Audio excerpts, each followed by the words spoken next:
Hi, ഇന്നത്തെ എൻ്റെ സംസാര വിഷയം ജെൻഡർ ഈക്വിറ്റി അല്ലെങ്കിൽ ലിംഗനീതി എന്നതാണ്. എന്താണ് ലിംഗനീതി എന്നത് നമുക്ക് നോക്കാം. നമ്മുടെ സമൂഹത്തിൽ സ്ത്രീകളുണ്ട്, പുരുഷന്മാരുണ്ട്, ട്രാൻസ്ജെൻഡേഴ്സ് ഉണ്ട്. ഇവർക്കെല്ലാവർക്കും തുല്യത ഭരണഘടന ഉറപ്പു നൽകുന്ന ഒരു ഫണ്ടമെന്റൽ റൈറ്റ്സ് ആണ്. അതൊരു ഹ്യൂമൻ റൈറ്റ്സ് അല്ലെങ്കിൽ മനുഷ്യ അവകാശം കൂടിയാണ്. സ്ത്രീകൾക്കും ട്രാൻസ്ജെൻഡേഴ്സിനും എതിരായ എല്ലാ അതിക്രമങ്ങളും മനുഷ്യ അവകാശ ലംഘനങ്ങളാണ്. അതിനെതിരെ ശബ്ദമുയർത്തേണ്ടത് ഓരോ പൗരന്റെയും കടമയാണ്. അത് ഈ നാട്ടിലെ പുരുഷന്മാരുടെയും ആൺകുട്ടികളുടെയും കൂടി ഉത്തരവാദിത്തമാണ്. ഇന്ത്യൻ സമൂഹത്തിൽ സ്ത്രീകളും ട്രാൻസ്ജെൻഡേഴ്സും വളരെയേറെ അതിക്രമങ്ങളും അവഗണനകളും വെല്ലുവിളികളും നേരിടേണ്ടി വരുന്നുണ്ട്. അവർ അനുഭവിക്കുന്ന പോരായ്മകളും പ്രശ്നങ്ങളും മനസ്സിലാക്കി കണ്ടറിഞ്ഞ് പരിഹരിച്ചു വേണം അവരെ മുഖ്യധാരയിലേക്ക് ഉയർത്തിക്കൊണ്ടുവരുവാൻ. എന്തൊക്കെയാണ് ഈ പരിമിതികളും പ്രശ്നങ്ങളും? എന്തൊക്കെയാണ് നമുക്ക് പരിഹരിക്കേണ്ടത്? സാമൂഹികമായും സാമ്പത്തികമായും ആരോഗ്യപരമായും വിദ്യാഭ്യാസപരമായും സ്ത്രീകളും ട്രാൻസ്ജെൻഡേഴ്സും ഉന്നമനം കൈവരിച്ചിട്ടില്ല എന്നത് ഒരു വസ്തുതയാണ്.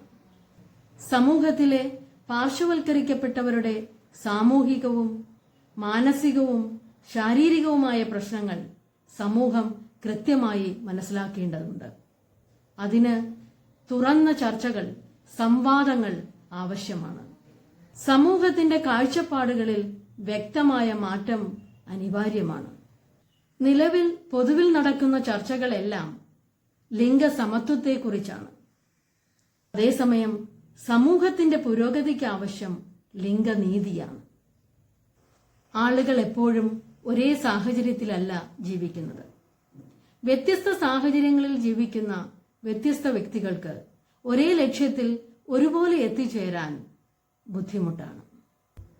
നീതി നടപ്പാക്കുമ്പോൾ വ്യക്തികളുടെയും പാർശ്വവൽക്കരിക്കപ്പെട്ടവരുടെയും വ്യത്യസ്ത സാഹചര്യങ്ങളെ കണക്കിലെടുക്കണം. യൂണിസെഫ് പറയുന്നത് ലിംഗസമത്വമല്ല, ലിംഗനീതി അല്ലെങ്കിൽ ജെൻഡർ ഈക്വിറ്റിയാണ് വേണ്ടത് എന്നതാണ്. 2023 വിമൻസ് ഡേയുടെ ഐക്യരാഷ്ട്ര സംഘടനയുടെ തീം എംബ്രേസ് ഈക്വിറ്റി എന്നതാണ്.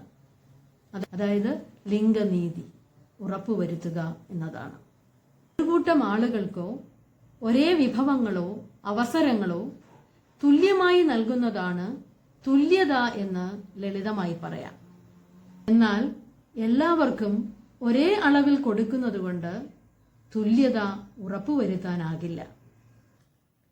ഓരോ വ്യക്തിക്കും വ്യത്യസ്ത സാഹചര്യങ്ങളാണ് ജീവിതത്തിൽ. ആ സാഹചര്യങ്ങൾ അവരുടെ പക്കലുള്ള വിഭവങ്ങളിൽ ഏറ്റക്കുറച്ചിലുണ്ടാക്കുന്നു. ആ വേർതിരിവ് തിരിച്ചറിയുകയും അവരെ തുല്യതയിൽ എത്തിക്കാൻ ആവശ്യമായ വിഭവങ്ങളും അവസരങ്ങളും വേണ്ട അളവിൽ അനുവദിച്ചു നൽകുന്നതുമാണ് നീതി എന്നത്.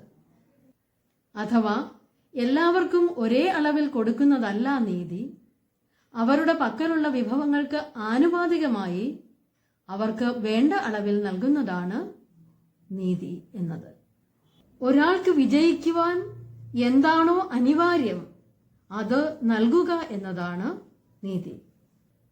യഥാർത്ഥത്തിൽ നീതി നടപ്പിലാകുമ്പോൾ മാത്രമേ തുല്യത കൈവരിക്കാനാകുകയുള്ളൂ. ഒരു ചെറിയ ഉദാഹരണം പറയാം. ഒരു പുരുഷൻ, ഒരു സ്ത്രീ, ഒരു ബോയ്, ഒരു ഗേൾ, ഒരു അംഗവൈകല്യമുള്ള കുട്ടി, ഇവർക്കെല്ലാവർക്കും ഒരേ വലിപ്പത്തിലുള്ള സൈക്കിൾ നൽകിയാണെന്ന് വിചാരിക്കുക. ഒരു വലിയ സൈക്കിൾ. എന്ത് സംഭവിക്കും?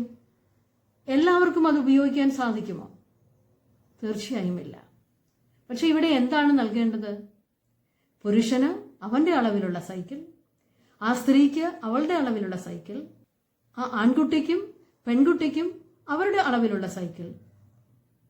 ഹാൻഡിക്യാപ്ഡ് ആയിട്ടുള്ള കുട്ടിക്കോ ആ കുട്ടിക്ക് ഉപയോഗിക്കാൻ പറ്റുന്ന തരത്തിലുള്ള ഒരു സൈക്കിൾ ഇങ്ങനെ നൽകുകയാണെങ്കിൽ അതാണ് നീതി. ഇവിടെ യാത്ര ചെയ്യുക എന്ന അവരുടെ ലക്ഷ്യം കൈവരിക്കുവാൻ ഈ രീതിയിൽ അവർക്ക് സൈക്കിൾ നൽകുമ്പോൾ പര്യാപ്തമാകും. അതായത് നമ്മൾ പറഞ്ഞു വരുന്നത് ലിംഗനീതി നടപ്പിലാക്കണം എന്നതാണ്. എങ്ങനെയൊക്കെ നമുക്ക് ലിംഗനീതി നടപ്പിലാക്കാൻ സാധിക്കും? അത് കുടുംബത്തിൽ നിന്ന് തന്നെ തുടങ്ങണം. മാതാപിതാക്കൾ കുട്ടികളെ വളർത്തുമ്പോൾ ലിംഗവിവേചനം ധ്വനിപ്പിക്കുന്ന രീതിയിൽ യാതൊരു വിധത്തിലുള്ള പ്രവൃത്തികളും പരാമർശങ്ങളും പാടില്ല എന്നുള്ളത് ഒന്നാമത്തെ കാര്യം. മറ്റൊന്ന്, സ്കൂളുകളിലായാലും പഠന അന്തരീക്ഷത്തിലായാലും ലിംഗവിവേചനം പ്രോത്സാഹിപ്പിക്കുന്ന തരത്തിലുള്ള ഒന്നും തന്നെ പാഠ്യപദ്ധതിയിലായാലും ഉണ്ടാകാൻ പാടില്ല എന്ന് ഉറപ്പുവരുത്തേണ്ടതാണ്. അതുപോലെ തന്നെ പാഠ്യപദ്ധതിയായാലും അക്കാദമിക സാഹചര്യങ്ങളായാലും ദൈനംദിന ജീവിതവുമായി ബന്ധപ്പെട്ടതായാലും അധ്യാപകരുമായി ബന്ധപ്പെട്ടതായാലും എല്ലാം തന്നെ നിരന്തരമായ ജെൻഡർ ഓഡിറ്റിന് വിധേയമാക്കേണ്ടതാണ്. 2024 അന്താരാഷ്ട്ര സംഘടനയുടെ വനിതാ ദിനത്തിന്റെ ക്യാമ്പയിൻ തീം ഇൻസ്പയർ ഇൻക്ലൂഷൻ എന്നതാണ്. When we inspire others to understand and value suffering gender's inclusion, we forge a better world. And when they themselves are inspired to be included, there is a sense of belonging, relevance and empowerment. അതായത് എല്ലാവരെയും ഉൾക്കൊള്ളുകയും അവരെ മനസ്സിലാക്കിക്കുകയും അതിന് അവരെ പ്രേരിപ്പിക്കുകയും ചെയ്യുക. അങ്ങനെ സ്വപ്നങ്ങൾക്ക് സ്വയം പരിധി നിശ്ചയിക്കാതെ മുന്നോട്ട് വരുവാൻ അവരെ പ്രോത്സാഹിപ്പിക്കുക. അതായത് മുഖ്യധാരയിലേക്ക് എല്ലാവരെയും ഉയർത്തിക്കൊണ്ടുവരിക. സമൂഹത്തിന്റെ മുഖ്യധാരയിലേക്ക് എങ്ങനെ നമുക്ക് എല്ലാവരെയും ഉയർത്തിക്കൊണ്ടുവരുവാൻ സാധിക്കും? ഒന്നാമത്തെ കാര്യം എഡ്യൂക്കേഷൻ. ഏറ്റവും പ്രധാന കാര്യമാണ് എഡ്യൂക്കേഷൻ. എഡ്യൂക്കേഷനെ കുറിച്ച് നെഹ്റു പറയുന്നത് എന്തെന്ന് നോക്കാം. Nehru says, if you educate a man, you educate an individual. However, if you educate a woman, you educate a whole family. Yes, കേരളത്തിൽ എഡ്യൂക്കേഷൻ വളരെയധികം ഉയർന്ന നിലയിലാണ്. പക്ഷേ ഇന്ത്യ മുഴുവനായി നോക്കുമ്പോൾ ഇനിയും പോരായ്മകൾ വളരെയേറെയുണ്ട്. സാമ്പത്തികം, ശൈശവ വിവാഹം, അറിവ് കുറവ് എന്നിങ്ങനെ പല കാര്യങ്ങളും വിദ്യാഭ്യാസത്തിൽ നിന്ന് പാർശ്വവൽക്കരിക്കപ്പെട്ടവരെ അകറ്റി നിർത്തുന്നു. മറ്റൊന്ന്, എഡ്യൂക്കേഷൻ നേടുന്നുണ്ടെങ്കിലും ലേബർ ഫോഴ്സ് പൂർണ്ണമായ രീതിയിൽ വരുന്നില്ല എന്നുള്ളതാണ്. രാജ്യത്തിന്റെ വർക്ക് ഫോഴ്സിലേക്ക് സ്ത്രീകളുടെയും മറ്റു പാർശ്വവൽക്കരിക്കപ്പെട്ടവരുടെയും പങ്ക് കൂടുതലായി എത്തേണ്ടിയിരിക്കുന്നു. സ്ത്രീകളുടെ കാര്യമെടുത്താൽ വലിയൊരു ശതമാനം സ്ത്രീകളും വീടുകളിൽ അൺപെയ്ഡ് വർക്ക് ചെയ്ത് അതിലേക്ക് ഒതുങ്ങിക്കൂടുകയാണ്. കിൻസി ഗ്ലോബൽ ഇൻസ്റ്റിറ്റ്യൂട്ട് എന്നൊരു ഇൻസ്റ്റിറ്റ്യൂട്ട്, അതായത് ഗ്ലോബൽ എക്കണോമിയെ ഉയർത്തിക്കൊണ്ടുവരുന്നതിന് റിസർച്ച് നടത്തുന്ന ഒരു ഇൻസ്റ്റിറ്റ്യൂട്ടാണ്. ഇവർ പറയുന്നത് ഇന്ത്യയിലെ വർക്ക് ഫോഴ്സിലേക്ക് സ്ത്രീകളുടെ ശതമാനം എത്ര കൂടുന്നുവോ അത്ര കണ്ട് ഇന്ത്യയുടെ GDP ഉയർത്തിയെടുക്കുവാൻ സാധിക്കും എന്നുള്ളതാണ്.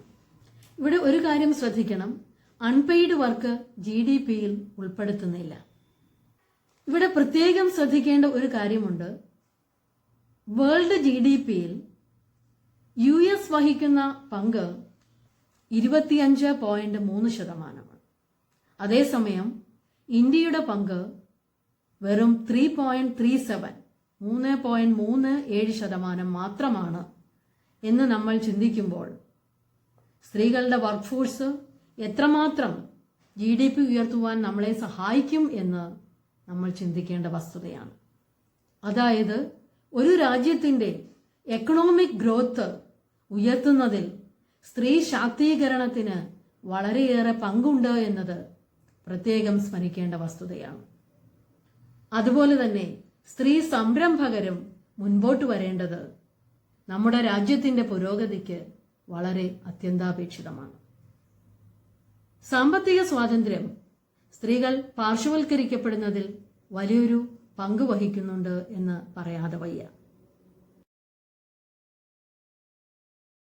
തുല്യ ജോലിക്ക് തുല്യ വേതനം എന്നത് മറ്റൊരു വസ്തുതയാണ്. അതൊരു മൗലിക അവകാശം കൂടിയാണ്. സമൂഹത്തിന്റെ കാഴ്ചപ്പാടുകളിൽ മാറ്റം ഈ വസ്തുതയിൽ അനിവാര്യമാണ്. ഒരു സാമൂഹ്യ ജീവി എന്ന നിലയിൽ സ്ത്രീകൾക്കും അതുപോലെ തന്നെ പാർശ്വവൽക്കരിക്കപ്പെട്ടവർക്കും സമൂഹത്തിന്റെ സപ്പോർട്ട് ആവശ്യമാണ്. അതിന് പ്രധാനമായും കുടുംബത്തിന്റെ സപ്പോർട്ട് ആവശ്യമാണ്, അതിലൂടെ സമൂഹത്തിന്റെയും. സാമൂഹ്യ വ്യവസ്ഥയിലും മാറ്റങ്ങൾ ആവശ്യമാണ്. ഇതൊരിക്കലും പുരുഷവർഗത്തിനെതിരായ ഒരു യുദ്ധമല്ല. ആരോഗ്യപരമായും വിദ്യാഭ്യാസപരമായും സാമ്പത്തികമായും സാമൂഹ്യമായും രാഷ്ട്രീയപരമായും തൊഴിൽപരമായും പാർശ്വവൽക്കരിക്കപ്പെട്ടവരെ ഉയർത്തിക്കൊണ്ടുവന്ന് രാജ്യപുരോഗതിക്ക് മുതൽക്കൂട്ടാക്കുക എന്നത് ഏതൊരു പൗരന്റെയും പ്രഥമമായ കർത്തവ്യമാണ്. നമ്മൾ ഓരോരുത്തരുടെയും കാഴ്ചപ്പാടുകളിൽ മാറ്റം വരുത്തിക്കൊണ്ട് ഭരണഘടന ഉറപ്പുവരുത്തുന്ന നിയമവ്യവസ്ഥകൾ പാലിച്ചുകൊണ്ട് ശക്തമായി മുന്നോട്ട് വരിക. എല്ലാവരും തുല്യരാണെന്നും എല്ലാവർക്കും നീതി നൽകാൻ ഓരോരുത്തരും ബാധ്യസ്ഥരാണെന്നുമുള്ള ഒരു അവബോധം ഓരോരുത്തരിലും സൃഷ്ടിച്ചെടുക്കുവാൻ നമ്മൾ വിദ്യാഭ്യാസമുള്ള എല്ലാവരും, അവർ ചെറുപ്പക്കാരായാലും അധ്യാപകരായാലും ബാധ്യസ്ഥരായിരിക്കുന്നു. നമ്മൾ ഓരോരുത്തരും ആത്മാർത്ഥമായി പരിശ്രമിച്ചുകൊണ്ട് മുന്നോട്ട് വരിക.